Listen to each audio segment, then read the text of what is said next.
día de hoy vamos a hablar de un tema bastante relevante y importante a la vez porque vamos a mencionar sobre la situación actual que está viviendo los nicaragüenses. Daniel Ortega, que es el presidente actual de este país, él formó parte de un frente sandinista, era revolucionario, estaba en contra de la dictadura, pero actualmente él se ha convertido en un dictador que ya lleva 16 años en el poder. Esta problemática pues generó bastante controversia con la Iglesia Católica y para que las personas conozcan del contexto actual de Nicaragua, voy a empezar hablando sobre la situación que comenzó en el 2018, que fueron cuando hicieron unas reformas a las pensiones. Entonces los ciudadanos salieron a protestar y el gobierno con sus autoridades pues reprimieron a estas personas y las obligaron a no protestar y se empezó a crear un conflicto que llevó a más de 300 personas que fallecieron. Entonces, ahí fue donde la Iglesia Católica empezó a intervenir y comenzó a tomar también sus propias decisiones. Esta noticia pues llegó al Papa Francisco, que hace poco dio un discurso y leyó una carta donde pedía paz para los nicaragüenses y también estaba involucrado el gobierno de Estados Unidos. Pero también es importante mencionar que han habido 18 monjas que tuvieron que salir del país, 7 radios católicas fueron cerradas, 150 presos políticos en Nicaragua actualmente y 1.350 ONGs están cerradas. Entonces, mencionando todo esto, pues tenemos ahora una invitada que es Mónica. Ella es socióloga y es una estudiante de la UNA, que su padre es nicaragüense y que nos va a comentar sobre algunas anécdotas que han vivido años anteriores. Bienvenida, Mónica. ¿Qué tal? Gracias. Bien. ¿Y vos? Me gustaría conocer bastante sobre esta problemática porque, bueno, es un país vecino que forma parte de todo Centroamérica y en el contexto actual en el que viven, pues hemos visto algunas noticias, pero no todos estamos así como muy empapados del tema, no todos conocemos cuál ha sido la forma de actuar de este gobierno. Bueno, la situación de Nicaragua se ha alargado, pues. Hay un antes, hay un ayer y hay un hoy que está marcado pues por la participación de estos grupos o estos frentes revolucionarios, como es el FSLN, que es el Frente Sandinista, que ha tenido no solo bastante como actor, digamos, no solo en los años 80 cuando se dio la revolución sandinista, sino ahora, pues, porque el gobierno es sandinista. De hecho, uno cuando entra a Nicaragua, lo primero que ve en la frontera es Nicaragua cristiana, socialista, algo así, tiene un tipo de eslogan así, cristiana y socialista, ¿verdad? Entonces, muchas personas... primero que todo, pues la elección de Daniel Ortega no fue una elección legal, sino que ahí hicieron un truco mágico con las leyes y lograron pues que él se volviera a reelegir. Y ha hecho bastantes jugadas, digamos, ilegales para mantenerse en el poder. Jugadas así como represalias contra las personas que son de otros partidos, no dejarlos participar. Entonces, prácticamente cuando se dan las elecciones, ¿por quién va a votar las personas? Solo hay un candidato. O sea, difícilmente se podría llamar democracia eso. Él trabajaba, bueno, él cuando fue parte del frente era revolucionario y estaba en contra de la dictadura, pero podemos ver que muchas personas que son revolucionarios al final se terminan convirtiendo en lo que no querían ser. Y de hecho él ya es el 4º periodo, tengo entendido que ya tiene 16 años en el poder. Pero ha sido mal visto por otros países porque lo consideran, más que todo en el año 2006, cuando él se volvió a reelegir, la consideran fraude electoral porque dicen de que fue amañado, como vos lo mencionás, y fue una mala elección donde no había muchos partidos involucrados. Y bueno, en relación a nuestro país, Honduras, pues se ve que está bastante ligado a la situación actual nuestra, en cómo se han ido originando las cosas en relación al expresidente Juan Orlando. Pero en relación a la situación que tu familia, en el caso de tu padre, ha vivido, ¿qué podrías mencionar? Mucha gente pues habla de la revolución sandinista y cómo fue una revolución sin precedentes, digamos, en Centroamérica. Y muchas personas aquí creo que lo glorifican, lo ven como, wow, la revolución sandinista, tantos años de eso. Pero para personas como mi familia, por ejemplo, la revolución sandinista, lo que significó lo que les trajo a su vida no fue nada positivo, pues. Entonces, porque ellos tuvieron que huir del país. Y como muchas personas, no estaban felices tampoco cuando estaba, Anastasio Somoza en el poder. Entonces, cuando se dio la revolución sandinista, o sea, fue un momento feliz para las personas. Mi tío me contaba de que él estaba bien pequeño cuando en el 79 se dio la revolución sandinista. Y cuando al fin lo sacaron a Anastasio Somoza del poder, ellos dicen que recuerdan que fueron al parque a gritar. O sea, toda la gente fue a gritar de alegría. Tipo como cuando sacaron a Juan Orlando de acá, que la gente estaba tirando hasta cohetes. O sea, era un momento de celebración para ellos. Y personas como, por ejemplo, mi abuelo, que es docente, estaba bien involucrado en todas las políticas que ellos tenían, entre ellos, por ejemplo, tener una población o una Nicaragua con cero analfabetismo, pues trabajar en programas muy similar a lo que se dio en Cuba, pues que hicieron varios programas para erradicar esto. Entonces a él le tocaba ir a zonas, pues, digamos, por el río San Juan, lugares bien remotos, llevaba a mi papá, llevaba a mis tíos y ahí se iba a dar clases, porque él estaba bien comprometido con la causa. O sea, para muchas personas esto era un momento de cambio, y era un momento de cambio bueno, porque por ejemplo, las tierras de Somoza las dividieron y se dio una reforma agraria en Nicaragua que para muchos, dentro de las reformas agrarias que se dieron en Centroamérica, fueron de las mejores. Aquí la reforma agraria que se dio, pues, fue más una repartición de la élite, pero allá sí fue una repartición, pues, para las personas que ocupaban. Entonces, había un momento en la historia que Nicaragua era como el que producía el mejor ganado, el que producía los mejores quesos, los mejores lácteos, los mejores aquellos. Pero pronto eso, pues, se fue acabando, y lo choqueante fue cuando empezaron a reclutar jóvenes de 14, 15 años para que formaran parte de la guerrilla. O sea, muchachos jóvenes que no habían tenido experiencias con el arma, de repente les pedían a ellos pelear. ¿Y qué es lo que me decía mi abuelo? O sea, una cosa es que le hubieran pedido a él pelear por la soberanía, por la patria, pero no para los jóvenes, porque esta revolución se supone que era para mejorar el futuro de ellos, pero ¿qué futuro iban a tener si bajaban, o sea, en carretas los cuerpos de los muchachos que morían en la montaña? Entonces, no era un futuro para los jóvenes, pues. Y comparando estos años anteriores con los actuales, vemos que la historia de Honduras con Nicaragua también tiene un poco de relación, no solo en los presidentes que han habido, porque unos son de derecha, otros de izquierda, o otros son de un partido, de un movimiento, otros son revolucionarios, sino más que todo en la dictadura, que se ha marcado bastante, y en estas guerrillas que se han dado, porque aquí en Honduras también, con la guerra contra El Salvador, pues tiene una relación que reclutaban a los jóvenes, a las personas. Y bueno, mi abuelo me comentaba un poco sobre esta historia que más o menos conozco, igual en los libros de historia están, pero podemos ver también que la Iglesia Católica ha formado una parte fundamental en la defensa de los derechos humanos y en las tomas de decisiones a nivel político, porque si nos damos cuenta actualmente la Iglesia Católica se ha puesto a favor y por esa razón ha sido oprimida. Y como es el caso del Monseñor Rolando Álvarez, que actualmente es uno de los representantes de esta Iglesia Católica en Nicaragua, que ha sido uno de los mayores participantes, se podría decir, en todo este tipo de marchas, de protestas que han hecho los ciudadanos. Y bueno, hay una foto que le está dando la vuelta al mundo, donde él sale a la calle, se hinca a orar con el crucifijo en la mano y están rodeados de policías. Entonces a mí me impactó bastante esta situación, porque también le habían catalogado a Nicaragua como una ciudad sin Dios, por esta razón, porque estaban oprimiendo a la Iglesia Católica, estaban cerrando. Bueno, había unos jóvenes que estaban orando incluso y los tuvieron que sacar.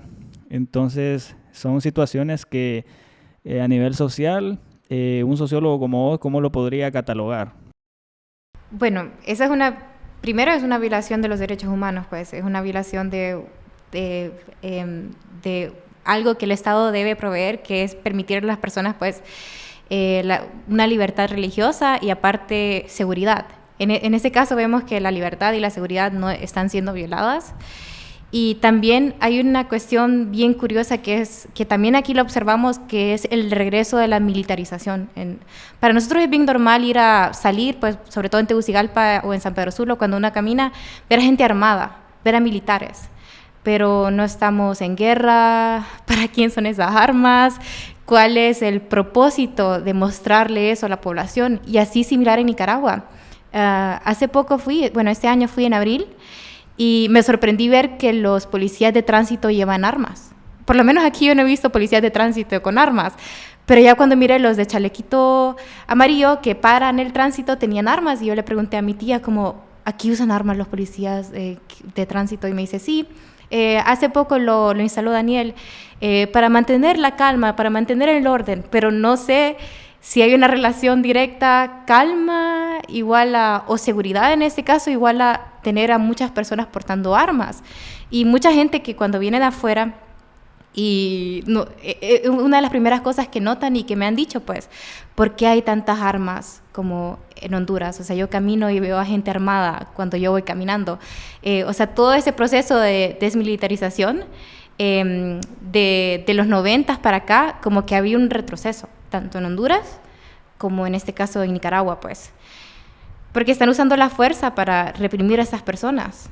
¿Cómo verías vos a futuro la situación actual que está en Nicaragua en relación a la militarización? Porque actualmente vemos todo este proceso del conflicto que se dirige hacia un final inesperado, que no se sabe si va a terminar en algo bueno, en algo malo, pero ¿cómo lo mirarías vos a nivel social con lo que son las protestas, la intervención de la iglesia y la policía o los militares? Bueno, en este caso la policía sí te podría decir que es bastante fiel, o bastante fiel, pues, en este caso Daniel. De hecho, una de las razones por las cuales la revolución sandinista fue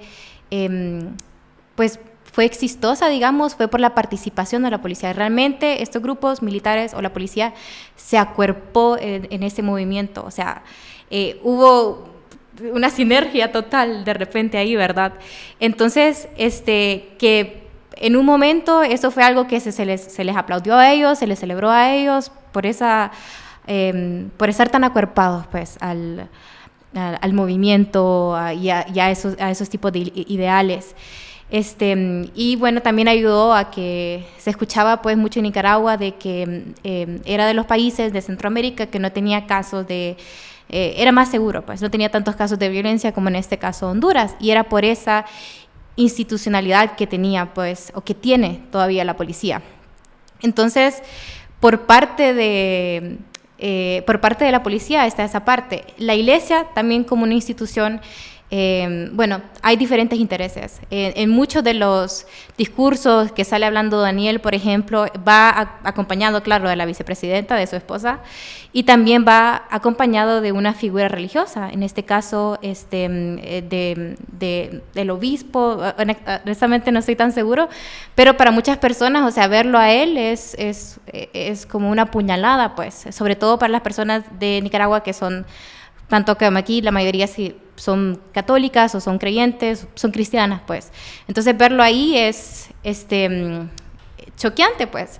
Entonces ahí está, digamos que hay un cisma podríamos decirlo así, hay un cisma dentro de la iglesia católica en Nicaragua. Y eso no es algo de ahora, eso es algo también de antes, cuando se dio la revolución sandinista. O sea, habían sacerdotes que estaban a favor de esto, entonces habían sacerdotes que se fueron a montañar, ahí daban pues las misas, celebraban, misas, y de todo. Pues de hecho hay un libro que mi abuelo me regaló, se llama la Revolución Perdida, de Ernesto Cardenal, que él cuenta, pues Ernesto Cardenal también estuvo ahí enmontañado, y él cuenta cómo los sacerdotes, pues, aparte de ofrecerles misas, también le daban confesiones, y él en una ocasión le preguntó al sacerdote si era pecado matar a otra persona. Se estaba confesando él, y él le dijo que si era para salvar a la patria, pues realmente no era un pecado. Pero están ese grupo de sacerdotes enmontañados, y está otro grupo de sacerdotes pues que seguían en las fiestas de Anastasia Somoza y le celebraban las bodas y todo eso. Entonces todavía al día de hoy creo que eso es algo que resuena, es un eco, pero sí no podemos ignorar como el trabajo que, por ejemplo, los jesuitas allá hacen y continúan haciendo, pues, para proteger a las personas, para proteger a los estudiantes, porque en el 2018, una de las cosas que se vio es de que hubieron bastantes tomas de universidades, movimientos estudiantiles que estaban saliendo a las calles. Entonces, así como pasa cuando hay tomas en la UNA, que entran los policías, así entraron tal vez en la Nacional de Nicaragua, en la UNAM, pero en la UCA, que es la Universidad Centroamericana y es una de las mejores universidades allá, es una universidad jesuita, ahí no entraban, había como ese temor o ese respeto, ¿verdad? Pero en las tomas del 2018 sí entraron los policías y los jesuitas, los sacerdotes estaban escondiendo a los estudiantes porque no era de que solo los iban a golpear, a muchos también los estaban matando. Y muchas personas han tenido que salir del país. Y sociólogos incluidos. Mi abuelo me dice, eso que estás estudiando es muy peligroso, porque yo miro que salen en la tele y después los sacan, pues, después los andan persiguiendo a ellos y tienen que huir.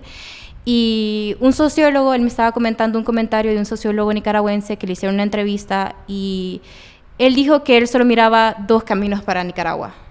O era que siguieran en las mismas, o era que mediante un enfrentamiento civil pudieran pues eventualmente librarse de esta dictadura. Pero él mencionó que este enfrentamiento civil iba a costar la vida de muchas personas, iba a ser un enfrentamiento bastante sangriento y creo que eso no sé si es algo que... Hay un trauma, podríamos decir, nacional, cultural en Nicaragua, de lo que pasó durante la revolución, de lo que pasó durante los 80 para muchas personas. Y no sé si es algo... Ese trauma también se puede relacionar a la situación del país de Honduras, porque nosotros podemos ponernos en una posición como un poco que nos da igual pues la situación de Nicaragua, pero si nosotros nos vemos reflejados en que algún día pueda pasar eso aquí, a mí lo que me tiene impactado ahorita es la cantidad de presos políticos que hay.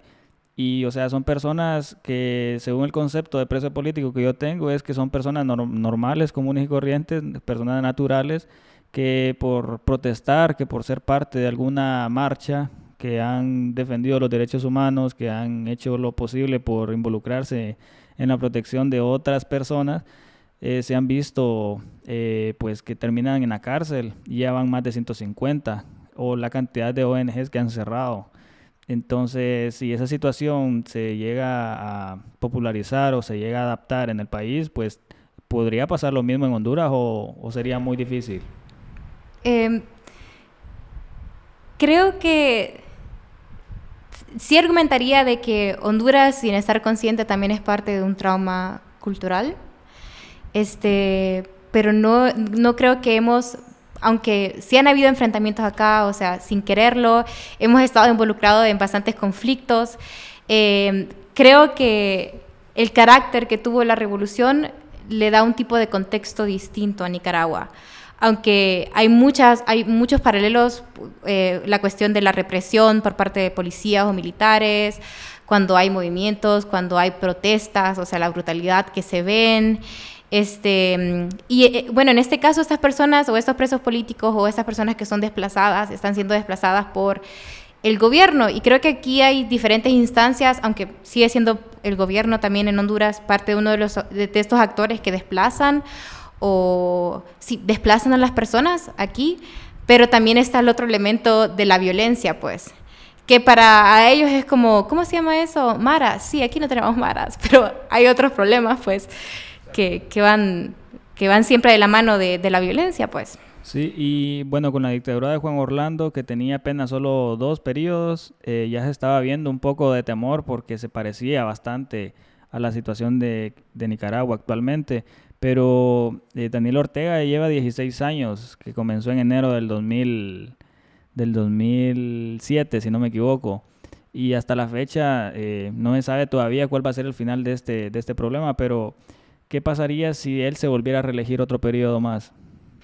Creo que ahorita las personas, si nosotros vemos el año pasado, me parece que fue el proceso de votación en Nicaragua, y una de las cosas que recalcaron los medios, los pocos que no están vendidos o tarifados, como lo mismo sucede con nuestros medios acá, ¿verdad? Que dan una información ahí medio... María. Sí, ¿verdad? Y es de que hubo una participación de población, o sea, hubieron bien poquitas personas que fueron a votar. O sea, ahí estamos viendo un proceso como de desesperanza, pues. ¿Para qué van a votar? que es una situación similar a la que se dio tal vez a las personas cuando se religió Juan Orlando la segunda vez. Sí hubo, me parece que hay datos y cifras que dicen como que en esa última votación hubieron más personas, más jóvenes que fueron a votar en comparación a la votación previa, pues, porque estábamos desmoralizados todos por la cuestión del fraude y todo eso, y todas esas cosas desmoralizan a las personas. Entonces, lo mismo está sucediendo en Nicaragua, hay un proceso de desmoralización de las personas. O sea, mi abuela no fue a votar. Mi abuelo sí, porque él es como, no, tenemos que votar, es nuestro derecho, y fue a votar, pero después se siente esa amargura, pues, de que fui a votar, pero ¿para qué? Realmente mi participación realmente está haciendo algo en esto, porque solo había un candidato. Las otras personas que son de otros partidos prácticamente los persiguen o los obligan a salirse, pues, o no les permiten por alguna u otra situación votar. Entonces es una cuestión así de que obligan hacen uso de varias artimañas para que eventualmente al final solo quede una persona, pues. Y obviamente está la cuestión del fraude también electoral. Considerando que la reelección de Daniel Ortega fue el año pasado, ¿significa que él sale del poder cuándo? Dentro de 5 años. Cada 5 años son las elecciones. Sí, inicia un proceso de elección.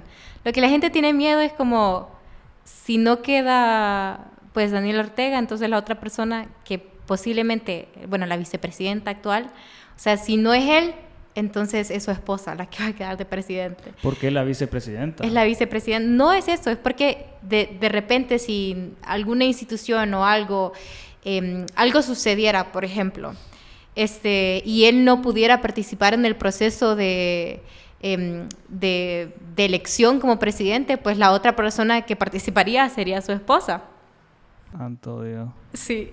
Entonces la desesperanza, pues como lo mencionabas, es bastante grande, porque no solamente la pandemia vino a afectar, sino también las decisiones mal tomadas en el gobierno, las protestas, las muertes y los cierres de muchas cosas, de ONG, de iglesias, embajadas, de radios católicas, ¿verdad? Sí. Embajadas. Pero la problemática en relación a Honduras, pues se ve bastante ligada, podría decirse, a diferencia que Juan Orlando salió y ahora se quedó una presidenta, pero creo que iba por ese mismo camino, por ese mismo rumbo. Creo que algo que me gustaría resaltar de Nicaragua y que siempre le he admirado a mi familia, o sea, a mis abuelos, y que gracias a Dios ellos pudieron como pasarme eso a mí, es que tienen una identidad nacional como bien arraigada. Ellos son bien orgullosos de ser nicaragüenses, y siento que es algo que me parece, ¿verdad? A mí en Honduras no tenemos una identidad nacional tan fuerte. O sea, ellos están conscientes, ellos no es como que niegan las cosas que pasan, y a pesar de que las reconocen y que están conscientes y que les preocupa esto que está pasando, toda esta situación, ellos esperan lo mejor para su país. Hay un tejido social ahí que podríamos decir que ahorita con esta situación, con las elecciones pasadas, todo el fraude que se dio, está empezando a desmoralizar a las personas. Del 2018 para acá han habido, como has mencionado, pues un montón de muertes injustas, presos políticos, y la gente está consciente de eso, pues, a pesar de que el gobierno lo niega, pues. Y a pesar de eso, muchos quieren como lo mejor, no quieren otra vez salir, porque hay gente que en su momento salió del país cuando se dio la revolución sandinista, pero muchas personas cuando se dio la elección de Violeta Chamorro volvieron al país porque vieron casualmente una mujer, ¿verdad?, presidente. Entonces vieron un nuevo Nicaragua, y muchas personas volvieron, o sea, volvieron de Estados Unidos, volvieron de Honduras, volvieron del país en donde estaban, porque realmente los nicaragüenses aman su país. Y a mí eso es algo que mi abuelo siempre me ha hecho sentir orgullosa de ser nicaragüense, siempre. Entonces, pero ese proceso de migración para muchas personas mayores, para muchas personas que ya tuvieron que salir, no quieren tener que salir y no quieren tener que sus hijos tengan que pasar por eso. Entonces, desde sus trincheras, muchos de ellos pues intentan como mejorar, intentan poder pensar de que las cosas van a cambiar, aunque exactamente no saben cómo, pues, o sea, el enfrentamiento, o sea, solamente, pues, aceptar la situación, aunque aceptar esa situación eventualmente iría rompiendo el tejido social, aumentando la desesperanza entre las personas, pero con mucho pesar, porque ellos no quieren salir de su país, o sea, la gente no quiere salir. Guan.